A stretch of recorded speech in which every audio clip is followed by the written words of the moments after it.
दोस्तों मैं हूं 2024 से सिलेक्टेड लोको वाला श्याम और मैं अभी रनिंग रूम में रेस्ट ही कर रहा था क्योंकि हेडक्वार्टर से जब दूर जाते हैं तो रनिंग रूम में हम आउट स्टेशन में रेस्ट करते हैं। तो अभी मैं रेस्ट ही कर रहा था तो फाइनल रिजल्ट जो ALP CBT 1 का था वो फाइनली आ चुका है और अभी तक 10 जोन का रिजल्ट आ चुका है। जब तक मैं ये वीडियो बना रहा हूँ मैं धीरे धीरे इसलिए बोल रहा हूँ क्योंकि अभी मैं रनिंग रूम में हूँ तो ज़्यादा तेज़ नहीं बोल सकता, इसलिए थोड़ा एडजस्ट कीजिएगा। आज हम लोग बहुत सारी चीज़ों पर चर्चा करने वाले हैं। सबसे पहली बात कि आखिर ये कट ऑफ जो बन रहा है वो 75 पे बन रहा है या आउट ऑफ 100 बन रहा है, बहुत कन्फ्यूजन है, तो इस पर बात करेंगे। उसके अलावा कट ऑफ इतनी हाई क्यों जा रही है ये भी पता करेंगे और इन सब चीज़ों का एनालिसिस करेंगे और CBT 2 के लिए क्या करेंगे इन पर भी बात करेंगे, ठीक है। तो सबसे पहले मैं बताना चाहूँगा कि जो कट ऑफ है 75 पर बन रहा है या फिर आउट ऑफ 100 बन रहा है, तो इसको मैं कंफर्म करा दे रहा हूँ। जितना भी कट ऑफ आपको देखने को मिल रहा है, चाहे आप प्रयागराज का देखोगे ध्यान से तो कट ऑफ 80 जा रहा है या 76 जा रहा है, तो क्वेश्चन तो 75 ही था। मैक्सिमम नंबर कितना आदमी ला सकता है? 75, वो भी राम जी का दूत होगा तब जाकर 75 लाएगा, तो वैसा 75 लाना मुमकिन नहीं है। देखो भाई कट ऑफ जो बन रहा है वो आउट ऑफ 100 ही बन रहा है। आखिर ये कैसे पता करेंगे कि हमारा जितना नंबर है वो आउट ऑफ 100 हो गए कितना बनेगा? तो मैं उसके लिए आपको एक चीज़ बता रहा हूँ। आप देखो आपका जितना भी नंबर है उसको आप क्या कीजिए 75 से डिवाइड करके फिर 100 से मल्टीप्लाई कर दीजिए। एग्जाम्पल के लिए मैं बताता हूँ। देखो मेरे पास एक पेपर है, तो दोस्तों मान लेते हैं आपका रो स्कोर 45 है, तो इसको आउट ऑफ 100 निकालने के लिए 75 में से आपका 45 है तो 100 में से कितना होगा ये पता करना है। तो 25 से 75, 25 चौके 100, 3 से 15 और 15 चौके 60, यानी कि अगर आपका रो स्कोर 45 है तो आपका कुल मिला के आउट ऑफ 100 आप देखोगे तो 60 हो रहा है। तो कुल मिला के कट ऑफ जो है वो 45 पर नहीं बन के 60 पे बन रहा है, ऐसा हो रहा है। तो कुल मिला के ये बात है कि ये जो है ये 75 पर बन रहा है और ये 100 पर हो रहा है। अगर आपका नंबर अगर 45 है तो कुल मिला के बात ये है कि अगर आप आउट ऑफ 100 काउंट करोगे तो वो 60 नंबर हो जाएगा। तो कुल मिला के ऐसा 15 नंबर के आसपास बढ़ रहा है। तो ये चीज़ें होती है। तो ये तो भाई कैलकुलेशन है आउट ऑफ 100 करने का। तो जितना भी कट ऑफ जा रहा है वो आउट ऑफ 100 ही जा रहा है, ठीक है। 80 नंबर या फिर 76 नंबर ऐसा हाई कट ऑफ जा रहा है। प्रयागराज जैसा जोन और गोरखपुर जैसा जोन है इसका हाई कट ऑफ रहता ही है। अब थोड़ा सा बात करते हैं कट ऑफ का इतना हाई हो जाना आखिर कारण क्या है। तो देखो भाई जब आपने एग्ज़ाम दिया था तो आपको पता है कि एग्ज़ाम में सिलेबस में चेंजिंग हुआ था। सबसे पहली बात तो वहाँ पे मैथ रीजनिंग का संख्या बहुत पूछ लिया था, बहुत ज़्यादा, मतलब 75 में से 50 60 तक क्वेश्चन मैथ और रीजनिंग के ही पूछे जा रहे थे। कुछ साइंस थे थोड़े बहुत और वैसा। तो ये पैटर्न में चेंजिंग होने की वजह से हुआ था, क्योंकि आपको पता है कि मैथ और रीजनिंग भाई बनाना आसान होता है। थोड़ा सा अगर रिवीजन अच्छा से करते हैं तो मैथ रीजनिंग में पकड़ होके और मैथ रीजनिंग में काफ़ी ज़्यादा नंबर उठाया जा सकता है। और साइंस की बात करें तो थोड़ा सा वो कन्फ्यूजिंग होता है और करेंट अफेयर्स तो भाई पूछा ही नहीं।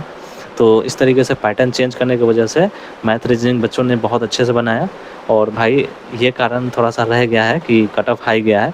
बाकी एक और कारण सबसे मेन वो भी है कि वैकेंसी भी इस बार कम थी। पिछला बार तो 18,000 समथिंग था और इस बार 9,000 10,000 ऐसा करके वैकेंसी है। तो इस पर भी काफ़ी ज़्यादा डिपेंड करता है। तो अब हम लोग बात करने वाले हैं कि आखिर किस जोन में कितना कट ऑफ गया है। थोड़ा सा मैं वो एनालिसिस करता है। मैंने कॉपी पेज में लिख लिया है, आप आपके स्क्रीन पर मैं ओरिजिनल कट ऑफ भी लगा दूंगा, आप उस पर भी ध्यान दीजिएगा, ठीक है। तो चलिए दिखाता हूँ मैं आपको कौन से जोन में कितना कट ऑफ गया है। तो भाई देखो अभी तक लगभग 10 जोन का रिजल्ट आ चुका है ALP CBT 1 का। तो अब हम देखने वाले हैं कि आखिर कट ऑफ किस जोन का कितना गया है। ये पूरा मैंने लिस्ट बना दिया है आपके लिए। तो देखो यार RRB है, UR है, SC ST OBC EWS, इस तरीके से कैटेगरी है। तो अगर बात करें प्रयागराज का, प्रयागराज जो RRB प्रयागराज है उसका UR का 80 गया। भाई साहब UR प्रयागराज का कट ऑफ और गोरखपुर का कट ऑफ हमेशा से हाई रहा है। और अगर पटना आएगा, मुजफ्फरपुर आएगा उसका तो और ज़्यादा हाई रहेगा। तो इस तरीके से कट ऑफ जो होता है ये नॉर्थ का ये सबसे ज़्यादा हाईलाइटेड जोन होता है कट ऑफ के मामले में, इसका सबसे ज़्यादा ही रहता है। तो प्रयागराज हो गया और गोरखपुर हो गया, इन दोनों का देख रहे हो। UR का 80 है, SC का 69 है, इधर 65 है, ST का 69 है अगेन, OBC का 75 है और EWS का 64 है। अगर गोरखपुर की बात करें तो 80 है, 65 है, 64 है, फिर 74 है, फिर 58 है।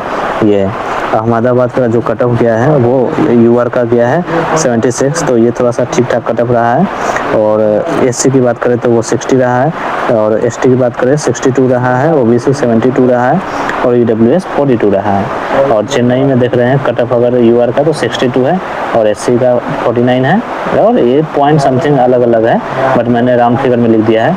पॉइंट समथिंग आगे पीछे हो सकता है, पीछे नहीं होगा, थोड़ा सा पॉइंट इससे आगे ही रहेगा। तो चेन्नई का कट ऑफ लगभग 56 गया है और ओबीसी का 40 गया है और इसमें नहीं है। सिलीगुड़ी है तो 73 यूआर का है, एससी का 61 है और एसटी का 50 है, ओबीसी का 61 है और ईडब्ल्यूएस का 40 है। सिकंदराबाद ये मेरा वाला जोन है जहाँ से मैं सेलेक्टेड हूँ। तो यूआर का 77 गया है इस बार और एससी का 63 गया है और एसटी का 62 गया है। वाह, ओबीसी का 72 गया है। देख रहे हो भाई, कट ऑफ का मामला जो है काफ़ी ज़्यादा कट ऑफ इस बार जा ही रहे हैं। और उसका कारण क्या है वो आपको पता है कि मैथ रीजनिंग पूछ के इतना ज़्यादा पूछ लिया कि बच्चे ने ज़्यादा बना लिया। ठीक है, तो वो कारण है। उसके अलावा वैकेंसी कम थी, वो कारण है। कट ऑफ की बात करें तो कोलकाता का जो है यूआर का 74 रहा है और 56 रहा है एससी का, एसटी का 45 रहा है, ओबीसी का 61 रहा है और ईडब्ल्यूएस का 40 रहा है।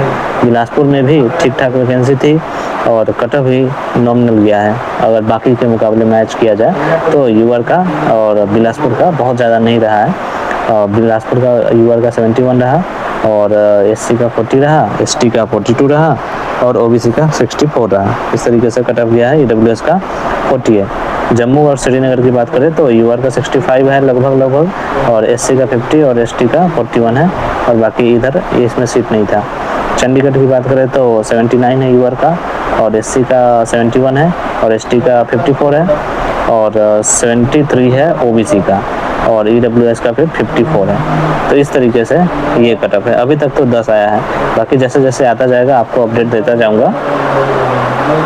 तो दोस्तों ये रहा आपका कट ऑफ और आपका अगर सिलेक्शन हो गया इसमें तो बहुत बहुत कंग्रेचुलेशंस और CBT 2 में लग जाओ ध्यान से और नेक्स्ट मंथ ही लगभग एग्जाम ले लेगा।